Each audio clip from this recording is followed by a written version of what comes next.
Welcome back to 2013. I hope not. God, I hope not.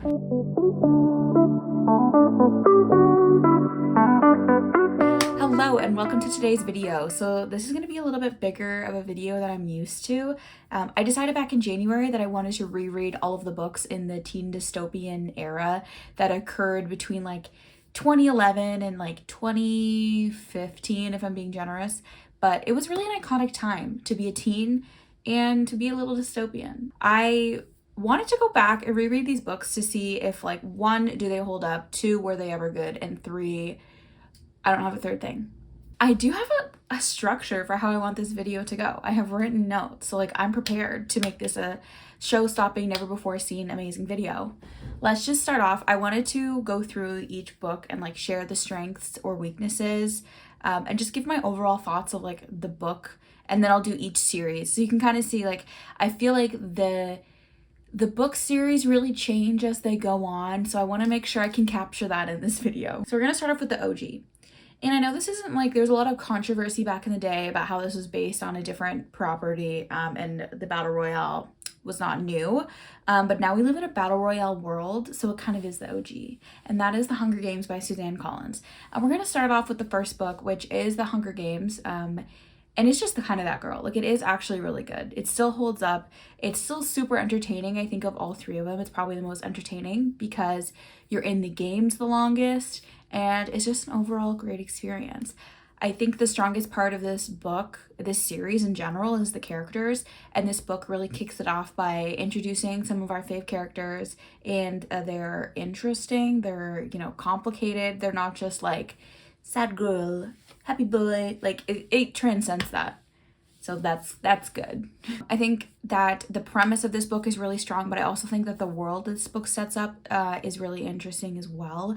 It starts off really small, like we only really see District 12, and then later on in the series it expands, but seeing District 12 is really interesting, and then going to the capital, like the world that's built there is really cool, and then the actual games themselves are described really well, and you can like follow along in your head. Even if you haven't seen the movie, I think you'd still be able to like easily picture like what's going on in the games, and the action sequences are fun, and there's also not too much action, which I appreciate, because later on in this video I will be complaining about one of the other books in this dystopian world that is like just too much going on. Like, let's just chill for a bit, please. But overall, I would say that the first Hunger Games is probably one of the strongest books that I read for this whole video.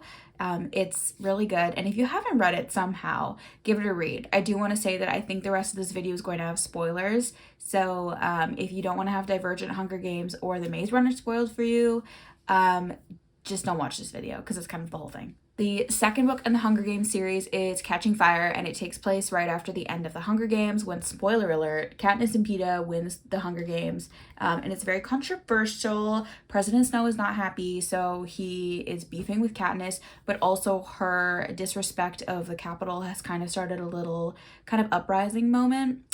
So it's an interesting point where we start this book off. So the first half of the book is just kind of going through Katniss's new life as a victor. Like, she's no longer starving, but there's a lot going on because, as I said, there's an uprising.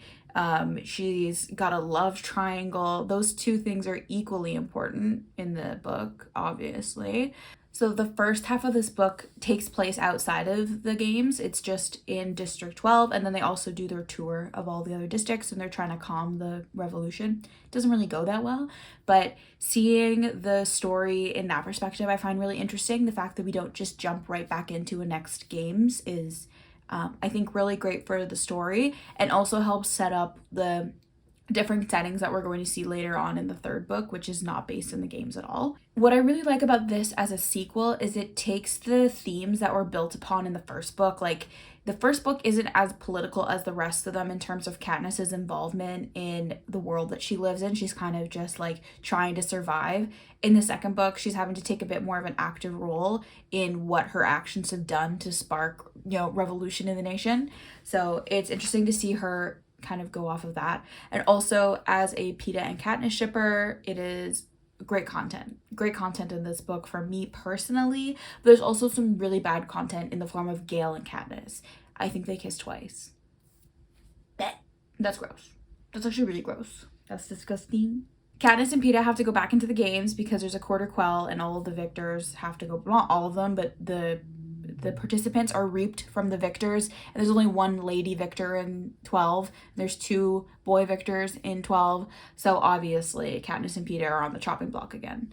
But it's really interesting because in this book we're introduced to a bunch of new characters in the form of the previous victors. There's some faves like Finnick, love Finnick, and I personally am a Joanna stan, so that's my cross to bear. We enter the games again, and it's really exciting because we kind of know what to expect, but it's a completely different environment, and the games go very differently. Like, whereas the first Hunger Games, like, the games take place over several weeks. In Catching Fire, it's only like 2 or 3 days, so it's very fast paced. At the end of the book, the victors are part of the revolution. They have made it so that Katniss can get the heck out of there and not be killed by snow. And then now we are in full-blown revolution because as this has been happening, the different districts have been rising up, and all of the politics of the world are completely coming to a head, and that leads us into the third book, which is Mockingjay. I know a lot of people aren't huge fans of Mockingjay. It's not my favorite book, but I think once you've read all of these series, you'll appreciate Mockingjay more. There's no games going on. It's more of just like a war intrigue type book, where we are seeing Katniss be the face of the revolution but not really get like the power of being able to make any difference that she wants to make. In this one we are introduced to District 13 and President Coin, who is unfortunately a girl boss, but in a bad way. And in this book, Katniss is trying to figure out how she can use her platform as, you know, the face of the revolution to actually improve the world that she lives in, and not just in a very surface level way, because they kind of just want her to be like in commercials rather than be, you know, on the front lines actually doing things. And then as the book goes on, there's more action. Katniss gets out of that environment. She's on the streets. She's running around. Peeta comes back. It's a whole thing. It's really hard for me personally. That book was hard as a Katniss and Peeta shipper because Peeta's gone for the first half of the book, and then when he comes back, he tries to kill Katniss. So yeah. But overall, I would say that this book does the political parts really well. It may not be the most interesting because obviously it's not like one-on-one child murder. Okay. Let's pretend I didn't say that. I think it's a great way to cap off the series, and at the end of the book we get Katniss kind of just living her own life, like completely outside of the politics of the world, which makes sense for her character because she was never really wanting to be involved in the uprising or revolution. She just wanted to have a better life for her and her family. So it makes sense for her character. She shoots President Coin. It's pretty slay, actually. It's pretty slay. So she's just in the woods with Peeta, having a good life. And we love that for her. So love it. Overall, this is definitely the best series in the dystopian teen YA genre that I've read, at least. And I think that's reflected in the way people remember it. Like, it's definitely the most fondly remembered of all of these series. I have the best memories with it. The movies were the best too, so it's kind of like everything adds up to create, you know, just a real good time. If you have never read the Hunger Games series, give it a read. It is amazing. I would say overall, the strengths of this series are lovable characters, themes that grow with the book, and a really cool setting. So yeah, just overall, a good series and holds up. The next series we'll be talking about is the Divergent series by Veronica Roth. And this one is, I would say, the most highly connected with Hunger Games because it's similar in a lot of ways. They have like a female main character. They're divided up into groups. The groups break up, there's revolution, all that kind of jazz. But in the first Divergent book, we are introduced to this world where they live in Chicago, in like completely isolated from the rest of the world because everyone else has died in a war or a plague or something like that. So in this world, everyone is split up into factions. So we have the Candor, who always tell the truth. We have the Abnegation, who are selfless. We have the Amity, who are peaceful. We have the Dauntless, who are brave. And the Erudite, who are smart. So those categories are a little limiting, I will admit that, but in this world, it's just what they've decided to do. There's a bit more explanation on it later on in the series, but it doesn't make any sense. So I'm not sure what to tell you about that. Everyone in each of these different communities exemplifies those specific traits that are assigned to their faction, and then they all manage the world in different ways. Like the Amity are peaceful farmers, and the Abnegation are the selfless government, and the Dauntless are the cops. So everyone gets an equal job. Okay, so our main character Tris is like a 16-year-old girl, and she's going to pick what faction she wants to live in. She does this test, turns out she's Divergent. She doesn't know what that means. We don't know what it means. I read the whole series. I guess I know what it means, but it doesn't really mean anything to my brain in terms of like interesting things. So she picks to go into Dauntless, and then the first book follows her initiation into Dauntless, and it's very grueling because they are the brave people, which just means they do stupid things, and they love parkour. That's a trait. Overall, I think the strengths of the first book are just the concept in general is quite appealing to us in that time. It's got, you know, the Hogwarts houses. It's got the dystopian of Hunger Games. It's got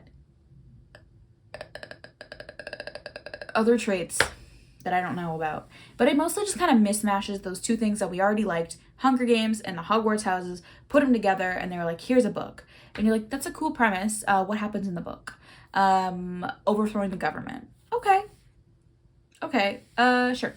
Like I said, I think that the premise of this book is the strongest part of the whole series, so it kind of starts to fall apart once you add a little bit of plot to it. Not the best. In this book, all of the characters that are introduced are some of my favorite ones. So Tris goes to Dauntless and meets like a bunch of new friends who I think are pretty cool, and she also has her love interest for.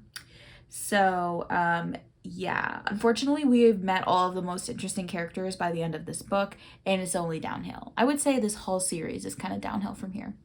So the second book, Allegiant, takes place after Divergent, and at the end of Divergent, the evil lady who runs Erudite decided to make all of the Dauntless kill all the Abnegation, and then Tris stopped it. So she's on the run from the law, from the lady with the bob, Jeanette, Georgia. Kate Winslet is actually who it is. So in the second one, it's kind of just like a tour around the world. So like I said, we were introduced to all of these different factions, but in the story, we really only see Abnegation and Dauntless. So it's just kind of an opportunity to go run around the world, see all the other factions. We go to the Amity, we go to Candor, and then we end up at Erudite. And this whole time, Tris is trying to get a video that her mom died to save because she needs to find this video. And that's the whole plot, is like just kind of running, sitting and being sad, kissing her boyfriend, running, being sad. That's kind of the whole thing. At this point in the series, we are no longer in a big group setting. It's mostly just Tris and Four by themselves. Occasionally, they're joined by other characters, but they're not the fun ones, so that's unfortunate. But we do get everyone kind of come back together by the end, which is good. And then at the end of this book, it is revealed that the city that they live in, Chicago, is actually an experiment, a genetic experiment to make more Divergents. And they are not alone, as they thought. They thought it was just everyone in Chicago was the whole world. And then now they know that there's, you know, millions of other people, billions perhaps, I don't know. We don't really get a head count, but there's more people in the world. They're not alone. At the end of this book, Tris and Four are like, let's go, we gotta go. So then we pick up on Allegiant. Insurgent, like I said, it was just kind of running around. It's people, faces, names, things, and lots of nouns. But I remembered that book being better, and I did find it quite boring. It really kills the momentum in Divergent. I feel like the story is just a little convoluted at this point, even though we're only on the second book. It's just like, ugh, you know? So because they're just going to different places, it felt like it was more like scenes happening rather than like a cohesive through line of a plot. It's just like going to different characters. It felt like a video game. It didn't feel like a movie. It felt like a video game. Like you're just running around, going new places, talking to people. Now we're on to Allegiant. When I read this the first time, I remember this being worse than I actually rereading it felt like, but that's also maybe because Insurgent I misremembered as being good. So the steep drop off wasn't as bad because we were already low. We were already pretty low. But in Allegiant, we go out of Chicago. In Allegiant, we leave Chicago and go to the genetic testing facility that is operating the experiment. And then now we just have more things going on.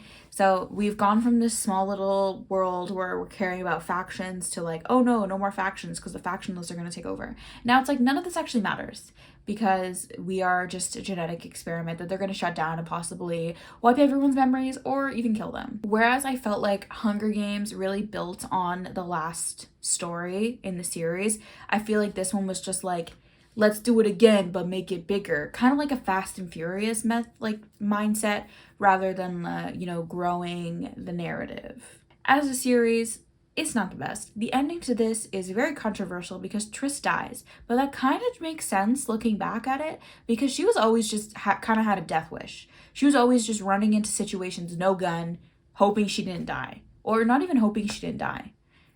She had no self-preservation skills. That's definitely not a Dauntless trait, is having self-preservation skills. As much as I've been dunking on Divergent, I think it has some strong suits. It is the only series of these three that has a gay person in it. There's more female villains. I will say, there's a lot more friendships in this. Like in Hunger Games, there's not a ton of friendships between people. It's mostly just like, I need you to survive. You must be here. But Tris has some really nice friends, and she's got like a nice big friend circle. Does one of them try to kill her? Yeah. But she's kind of annoying.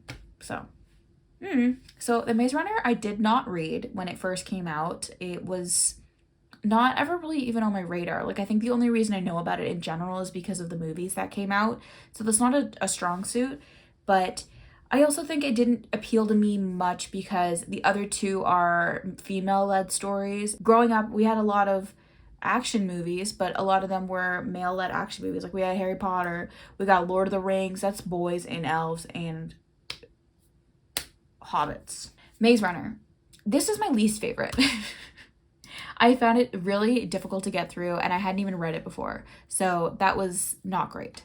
The first book, I think, is similar to Divergent in the fact that the first book is the best because the premise is the strongest part of the whole series. So we meet our main character, Thomas, and he has recently just popped out of a box and has been placed in a maze world. So he lives on like a big patch of grass in the middle, surrounded by walls of a maze, like big, huge walls of a maze. And it is only populated by like teenage boys from like 18 to 13. So they're having to run this world. It's very Lord of the Flies, except for the fact that they have everything organized to a T. So good for them. Love that. Thomas is just the latest person to pop out of this box, and then all of a sudden, things start going haywire when he is delivered. And it looks like he is the chosen one to get them out of the maze. And he kind of is, because he does get them out of the maze. When we meet Thomas, all of his memories have been erased. So he's kind of boring as a main character because he doesn't really have any perspective. He's just like trying to figure out what's going on. But it turns out that's just his character, as we'll find out later on in the books. I would say that the characters in this book are the most boring. We have a lot of different, I will say this is the most diverse of the series. There's multiple characters of color and they don't all die. So that's cool. Love that. But overall, I feel like the characters are more archetypes. So like, that's the smart one.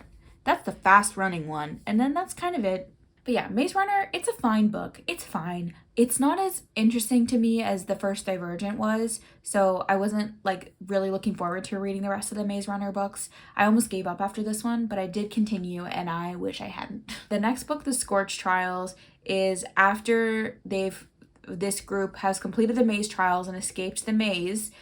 They have found out that the world that they live in has been destroyed by a solar flare, which has released a disease, turning people into pretty much zombies, and their group is being used in an experiment to figure out a cure for this disease because they are all really smart kids and a lot of them are immune to the disease. So they're trying to figure out like, okay, can we use their brains to figure out how to solve this disease? So with that, they have to do another set of trials and they're called the Scorch Trials. So they have to run across a barren landscape that is filled with these zombie creatures and make it to the end. The whole premise of this experiment is that they're mapping out their brain patterns and seeing every reaction they have to things to, like, I guess, recreate it. It doesn't really make much sense to me. Like, even if you know how their brain reacts to all of these things, they are immune.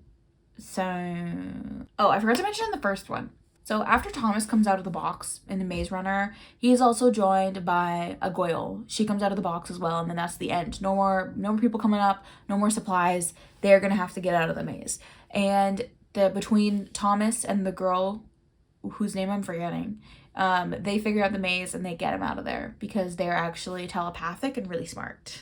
So Theresa, who was in the initial maze with them, is like taken and put with another group of girls who were in a similar experiment, and then they add a man named Eris to their group. This book, Thomas is mostly with this girl Brenda. Okay, her name's Brenda, but the audiobook I was listening to, it sounded like he was saying Brenda. So in my mind, her name is Brenda.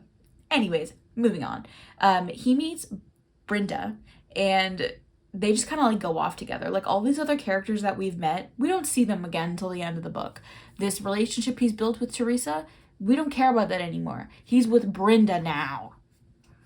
And of course, she's madly in love with him. So obviously, every girl that sees this man falls in love with them. Falls in love with the boy. The boy, Thomas. Thomas is irresistible to any teen girl, apparently. The whole time that he is running through the world with Brenda, just trying to get to their end destination, it's not the most interesting book. It's mostly just them going, I'm scared. Was there gonna be a bad guy? Ooh. And this book, I think, like, it's very confusing why he chose it to be teenagers doing this, because we find out more and more about Thomas and his history. Like, he keeps getting memories back, and he's been heavily involved in the experiments. I feel like it would have just made this story better if they were all adults. It's only really interesting for the Maze Runner part of it, because you're like, oh, impressed that these teen boys have all been able to band together and create a functioning society. But then after that, he's just running around and getting murdered almost, and like murdering and all that kind of stuff. So I feel like this book probably would have been better if it was adults. I can't explain this book anymore, but I just found it was not an interesting expansion on the lore and world created in the first book. I did not want to read the third book, but here I am telling you right now about the third book, which is called The Death Cure. So in The Death Cure, we find out that they lied. The Scorch trials were not the final trial. They actually need to kill Thomas to figure out the cure. And Thomas does not want to die. With help from his friends, Thomas escapes the science base of the evil people running the experiments, and he runs out into the real world. So it's interesting to see what the world actually looks like, because the scorch flares that happened are like decades in the past. So the society is trying to rebuild, but like people are obviously still very sick. So it was interesting to see that world. Like we get to see a city, but I think there was a lot of missed opportunities there. I just found this book hard to follow because it was just a series of action sequences happening. It's just like everywhere he went, he needed to run around, shoot. I know this is an action book, but Hunger Games has, I think, a strong balance between the two. Divergent can sometimes be a little boring, like it needed a little bit more shoot 'em up. But Maze Runner is just like, oh my god, I can't read this anymore. I can't read like an unimaginable action sequence anymore. I feel like there's been no character growth throughout this whole series, because first, Thomas doesn't have any memories, so I guess he grows because he learns things, but he doesn't really change his perspective on anything. The whole time he's against the experiment. We find out that earlier in his life he was pro the experiment, and he never wants to get his memories back because he doesn't want to be pro on the experiment. The whole time he doesn't really have to like learn anything to solve the final problem. He just has to keep shooting and running. Even the side characters, I first of all, I didn't find them that interesting. I think probably Minho was my favorite side character, and that's just because he was mean to people, and they're the characters I didn't like, so I was happy about that. I just feel like none of the side characters develop. Theresa just kind of becomes a little weird, and that's about it. But no one changes their relationships with each other. It's just like they just keep doing the thing. They just keep running and they just keep shooting. So overall, Hunger Games, the best one. Best characters, best plot, all that. Best payoff for sure. Divergent, interesting plot, like setting. Same with Maze Runner, interesting settings, but I feel like they kind of waste them on not being able to expand them in the right ways and make it interesting as we scale up the conflicts. I wanted to finish this video off by just like sharing my overall thoughts on the dystopian YA genre that we had going on in the 2010s and kind of like where it is now, and touch back with all of these series and see what's going on with them. Obviously, these series were not the first dystopian books. They were kind of just the first ones geared at teens mostly. I think the 2010s were a good, like early 2010s, obviously, very different than late 2010s. Early 2010s were a great time for these type of books to come out. Overall, things were a little bit more chill than they are now. We hadn't had like a natural, in what, the West, I'm talking like Canada, US. We hadn't had a really big tragedy in a while. We were over the 2008 recession, so that was pretty cool. So we were ready to get into some dark reads. And then we can see that timeline that those kind of fell off around like 2016 when the political landscape changed a lot. I'm not going to go into it. But then we started seeing a rise in more escapist media, especially like comic book movies. Those were obviously popular around the same time as teen dystopian, but really popped off mid 2010s through late 2010s, and then now I would say they've kind of fallen off a little bit. Early 2010s were a great time to be like, what if we had a corrupt government? What if there was a plague? What if there's a genetic experiment? And now we're not as interested in that. But then we were like, okay, that's cool, let's do that. This video has mostly been focused on the books, but I think we can't ignore the impact of the movies. So especially Hunger Games, which was huge. Like, it was such a big film experience. It was, at least till right now, it was kind of the last huge franchise based off of books, unless you count the Marvel movies, which were not in this instance.